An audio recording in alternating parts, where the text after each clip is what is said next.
Marie. Après moins de 6 mois passés loin de la lande, où l'on jouait, Marie, hein, que vous voilà grande. N'était ce corset rouge et ces jupons rayés qui, trop courts à présent, m'ont laissé voir vos pieds. Jamais je n'aurais dit, cette fille qui prie au calvaire et s'en va vers l'église est Marie. Et pourtant c'est bien vous, je vous parle et vous vois, mais que vous êtes grande après moins de 6 mois. La tige qu'on mesure au temps de la pousser, Vienne le Saint-Michel, n'est pas plus élancée. J'ai honte à moi vraiment et me sens tout jaloux, car j'ai l'air aujourd'hui d'un enfant près de vous. Je n'ose vous parler, jusqu'au fond de l'âme, vous me troublez quasi comme une grande dame.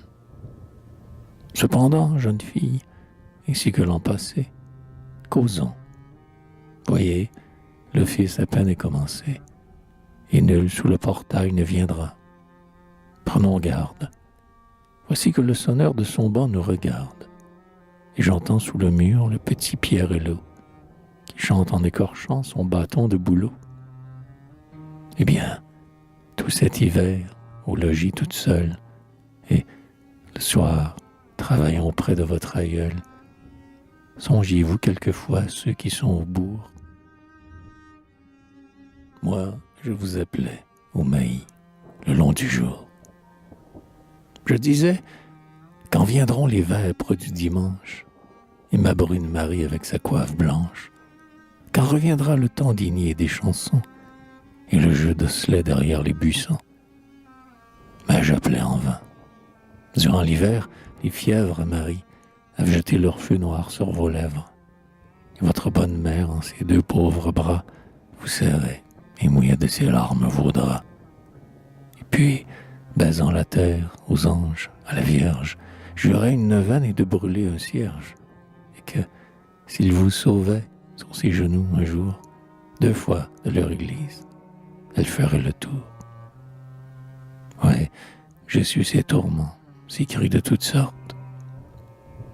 Le soir, quand le vieux dalle qui était à notre porte, je lui donnais son pain.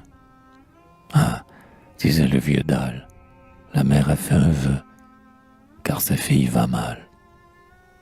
Mais un soir, il me dit, payez-moi ma nouvelle. Notre Vierge est debout, mais plus grande et plus belle. Croyez-en mon rapport, plus belle que devant. Vous-même à ses côtés aurez l'air d'un enfant. Le pauvre avait raison. Là, près de la muraille, ce jeune plant avait l'an dernier votre taille.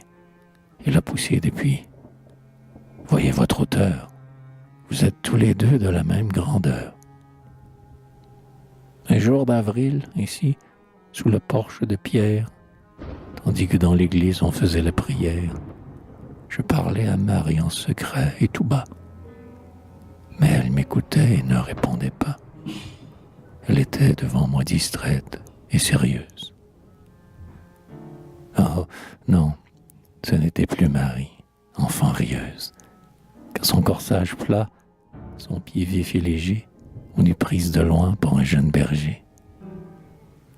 Enfin, me regardant avec un doux sourire, comme une sœur aînée, un frère qui l'admire, grave et tendre à la fois, elle me dit adieu. Puis, entrant dans l'église, elle alla prier Dieu. Avec ces mots d'adieu tout finis, un jeune homme, natif du même endroit, travailleur, économe, en voyant sa belle âme, en voyant son beau corps, l'aima. Les vieilles gens firent les 2 accords.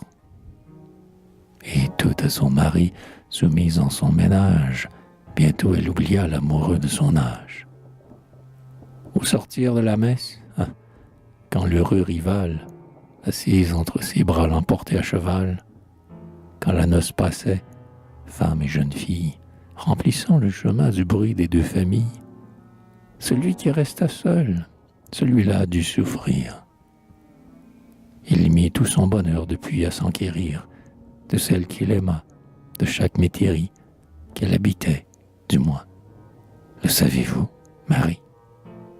Je vis de souvenirs anciens, hélas, mais tous les jours et partout j'y reviens.